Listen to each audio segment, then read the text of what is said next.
dunia bukan tempat tinggal, tetapi dunia adalah tempat meninggal. Maka pihak masjid meletakkan tajuk persiapan untuk kita menghadap bertemu dengan Allah Azza wa Jalla.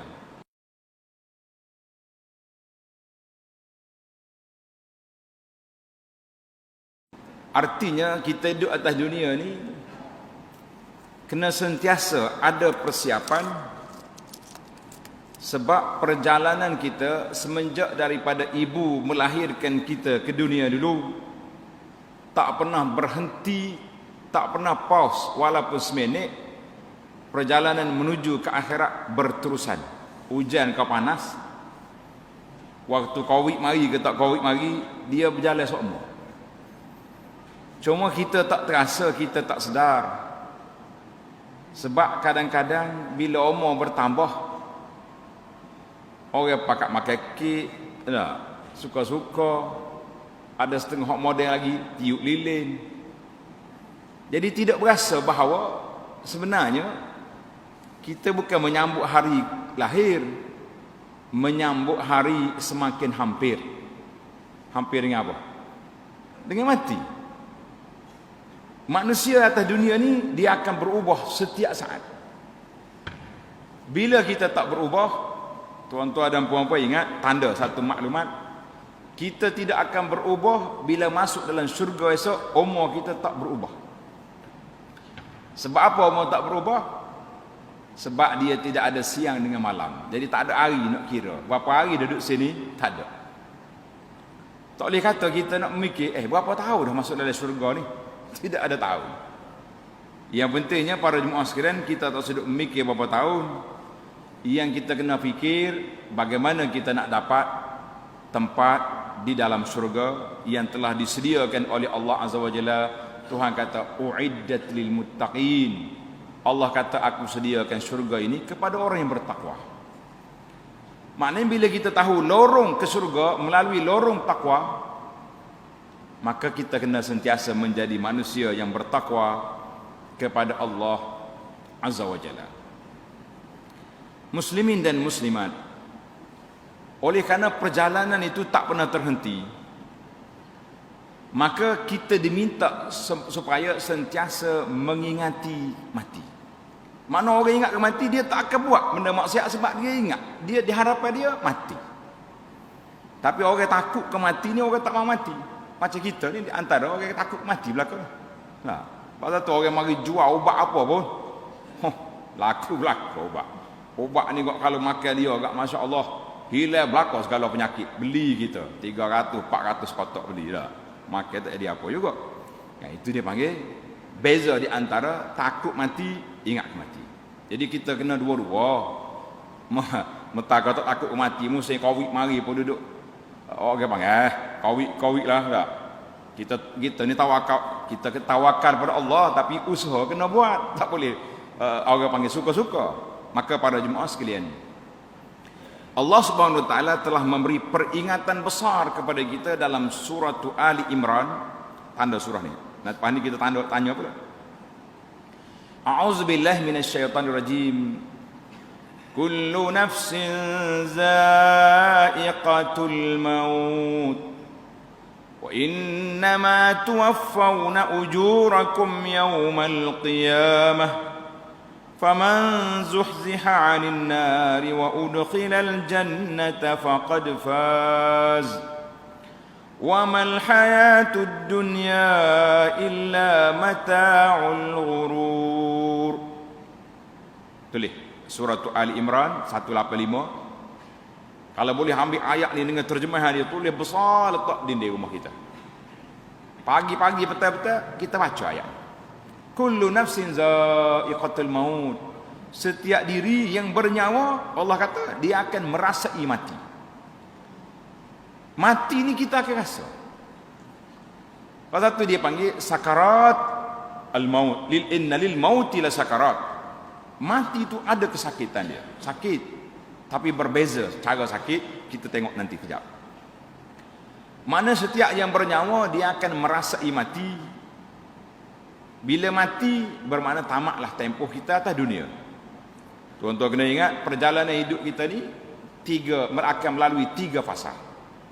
Ringkaslah kita ambil fasa yang pertama, fasal al-hayah fi dunia. Kita hidup atas dunia lah ni. Nama dia hidup atas dunia. Siapa dia boleh jawab kenapa sekarang ni dia panggil dunia? Hak jawab dah, tak boleh jawab dah. Nak lain pula. Kenapa kita panggil dunia? Bila kita dalam kepala kita, bila kita kata dunia, kita duk nampak dengan perhiasannya, dengan godaannya. Tapi makna lain ada satu lagi. Dunia makna apa? Jawab boleh tapi hadiah sah. Saya lah. Siapa-siapa pula ha? Nak semangat ni. Biar nampak ahli masjid kita ni nampak aktif. Dipersilakan. Jawab ya, tak kenal tak apa.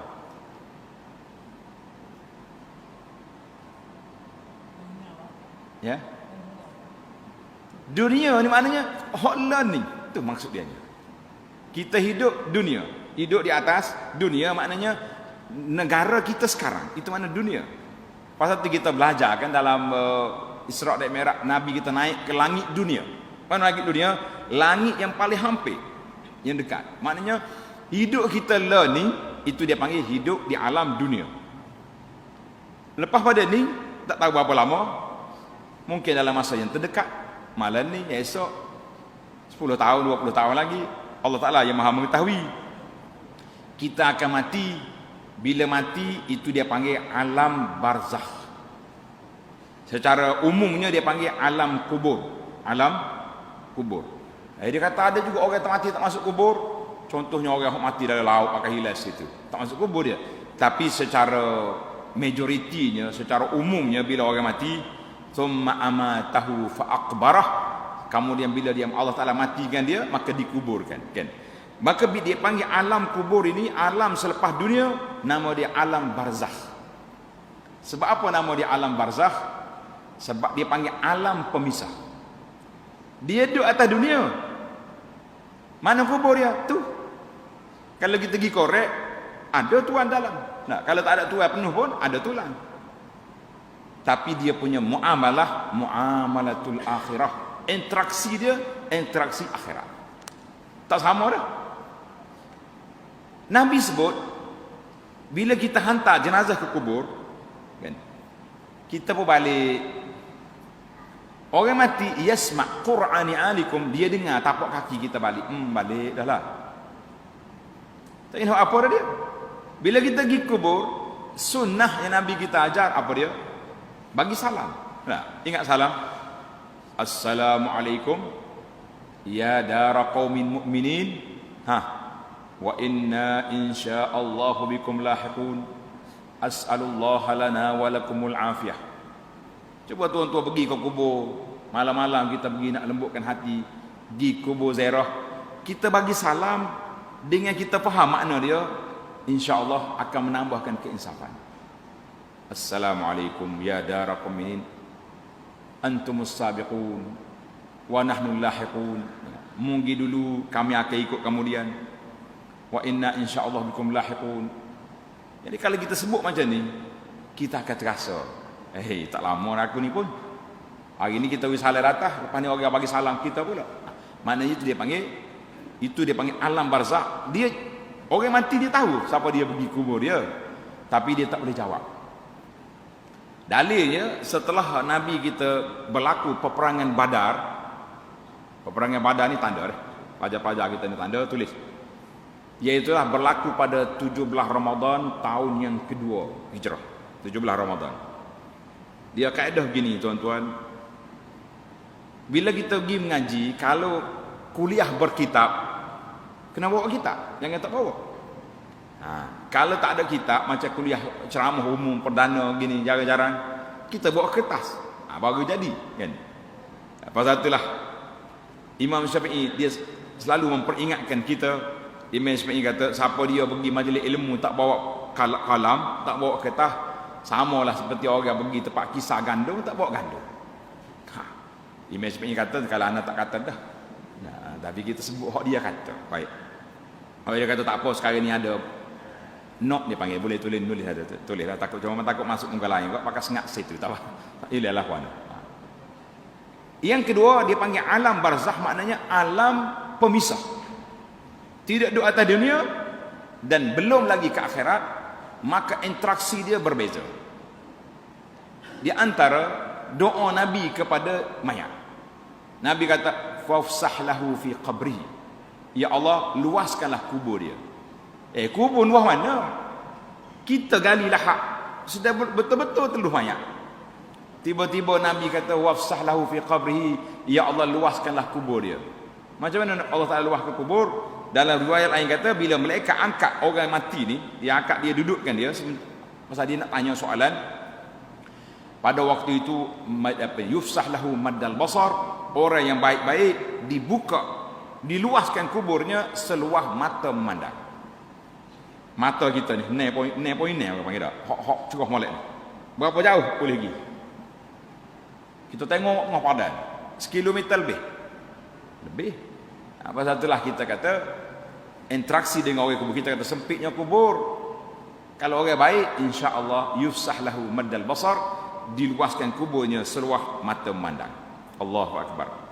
Dan ada doa lain juga, jadikan kubur itu Nabi kata imma raudatun min riyadil jannah, sama ada dia tu taman syurga ataupun sebaliknya wal iazubillah. Maka kerana itulah kita sentiasa berdoa, Allahumma ja'al kuburana raudatan min riyadil jannah, ya Allah jadikan kubur kami taman syurga, wafsah lana, ya Allah perluaskanlah dia kepada kita, luas lebih pada rumah dia lagi luas. Maka dalam ayat ini Tuhan kata apa? Bila kita baca tengok ayat pagi-pagi kullu nafsin za'iqatul maut, setiap diri akan merasai mati. Wa innama tuwaffawna ujurakum yaumal qiyamah, Allah kata balasannya aku beri pada hari kiamat. Tunggu. Faman zuhziha 'anil nar wa udkhilal jannah, siapa dia lepas daripada neraka, dia ke syurga. Faqad faz. Ujung ayat ini Allah pergi peringat kita, wa mal hayatud dunya illa mata'ul ghurur. Hidup pada dunia ini kebanyakannya mata benda yang memperdayakan. Dalam bahasa lain dia panggil sarabin. Sarab bahasa Arab. Bahasa orang kapur kata tak tahu, kitab Jawi lama-lama dia terjemah sarab dengan mana aling-aling. Apa dia aling-aling ni? Tanya orang muda tahu aling-aling apa dia? Dalam kitab terjemahan pimpinan Rahman dia terjemah aling-aling. Siapa dia tahu aling-aling ni? Orang lama tahu sikit kot. Aling-aling. Kalau orang muda ni dia panggil fata morgana. Ni orang cikgu fata morgana nampak tak? Fata morgana ni hok kita tengok tengah pada ada air kan, tengah jalan, oi ada air. Dia dekat pasal. Terutamanya waktu panas tengah hari. Mana dia panggil dunia ni kasarab, macam fata morgana, nampak air tengah, di tak ada. Baiklah para jemaah sekalian, kata di sebahagian daripada ulama saleh kata hazihil ayah.